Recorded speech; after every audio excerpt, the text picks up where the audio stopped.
They look like ordinary kids. That's what makes them so dangerous. You'll see them standing outside your car or knocking gently at your front door. And at first glance, you think they're just children who need help. But if you look closer, something feels wrong. Their clothes are outdated. Their skin is pale, almost waxy, and their eyes are completely black. People call them the black-eyed children. The first documented stories began in the 1990s in Texas. A man claimed kids approached his car late at night asking for a ride. They said they wanted to go home, but something about their voices, flat, rehearsed, made his stomach turn.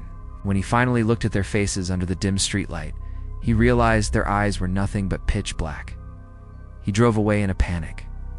Later, when he returned to that spot with a friend, the kids were gone. No footprints.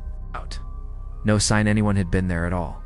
Since then, hundreds of people across the world claim to have seen them. Always at night. Always asking to be let inside.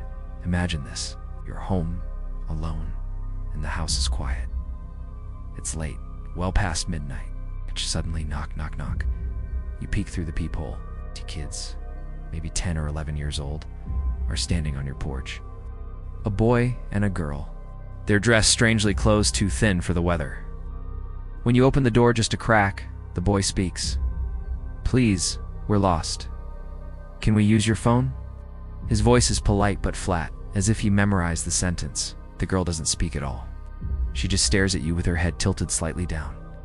You notice their skin looks pale, almost gray. Their hair is neat, but something about them feels off. Wrong. Then you see their eyes. Not dark brown, not hazel, not even human, just two endless pools of black. Every instinct in your body screams at you to slam the door. But before you can, the boy says something that makes your blood run cold. "We can't come in unless you invite us." That phrase comes up in almost every story. They ask for permission. They need you to say yes, to let them inside. Witnesses say if you refuse, the children become strangely aggressive, knocking louder, repeating their request, almost demanding. Some report that when they finally broke eye contact, just for a second, the kids vanished. Others weren't so lucky. There are stories of people who allowed them in, neighbors who noticed strange lights or electrical disturbances at their houses that night, and the next day, those people were never seen again.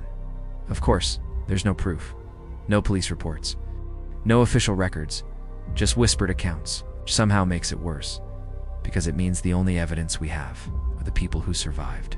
Skeptics say it's mass hysteria, that the black-eyed children are just an urban legend like Bloody Mary or the Hookman. But those who've looked into it claim the encounters feel too real. One woman in Vermont reported being woken at 2 a.m. by loud knocks on her door.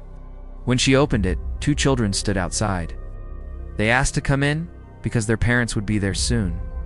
Against her better judgment, she almost let them, till her dogs began growling, louder than she'd ever heard. She slammed the door. Moments later, when she looked again, the children were gone. The next morning, her power was out. And outside, in the fresh snow, there were no footprints. So what are they? Ghosts, demons, aliens, trying to mimic human children? No one knows. But one thing is certain. If you ever hear that knock late at night, if you ever see children standing outside your car, motionless, staring, do not let them in. Because once you do, you may never see daylight again.